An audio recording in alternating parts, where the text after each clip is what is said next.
Hai, saya Muhammad Helmi bin Muhammad Murad. Saya Umi Hanim binti Mahiran. Saya Ahmad Azim bin Kamarudin. Saya Muhammad Zahin bin Muhammad Jizat. Dan saya Nur Afrina Haim binti Allah. Kami dari Kolej Vocational Muar dengan hasil projek inovasi FlexiThrow. Sukan lontar peluru merupakan antara acara padang yang memerlukan gelanggang khas yang menempati piawaian World Athletic dari segi saiz, bahan dan keselamatan. Namun begitu, kebanyakan sekolah dan institusi pendidikan tidak mempunyai kemudahan gelanggang tetap kerana kekangan ruang, kos pembinaan yang tinggi serta keperluan penyelenggaraan berterusan. Keadaan ini menghadkan peluang pelajar untuk menjalani latihan berstruktur dan menyertai pertandingan rasmi. Berdasarkan cabaran tersebut, projek inovasi FlexiThrow diperkenalkan sebagai penyelesaian alternatif yang lebih lestari, mudah alih dan ekonomik. Lakaran awal pembangunan FlexiThrow menggunakan perisian Corel Draw untuk memastikan ukuran dan sudut yang tepat.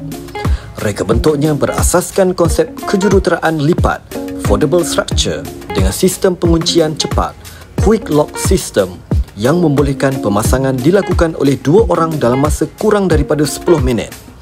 Saiz dan dimensi gelanggang direka bagi memenuhi keperluan piawaian World Athletic termasuk diameter bulatan, ketebalan bahan dan ketinggian permukaan.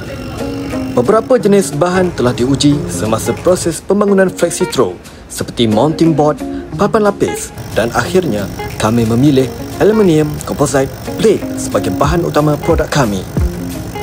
Lakaran tersebut kemudian dialihkan ke mesin pemotongan laser untuk menghasilkan kepingan produk tersebut.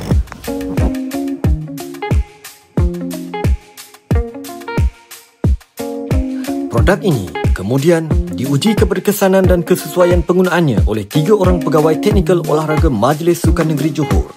Hasil ujian lapangan menunjukkan produk ini mudah dan mampu dipasang oleh 2 orang sahaja dalam masa kurang 10 minit. Beratnya yang kurang daripada 5 kg secara keseluruhan memudahkan penggunaan untuk membawanya ke mana sahaja serta penyimpanan yang cepat. Dari aspek kelestarian, FlexiThrow menekankan penggunaan bahan mesra alam dan konsep reka bentuk modular yang boleh dikitar semula selepas tempoh hayat penggunaannya. Projek ini juga memperkukuh daya saing industri sukan negara melalui potensi pengkomersialan kepada sekolah, universiti dan majlis sukan tempatan. Kos pengeluaran dijangka 70% lebih rendah berbanding gelanggang konkrit kekal, sekaligus membuka peluang perniagaan baharu dalam pembuatan peralatan sukan mudah alih.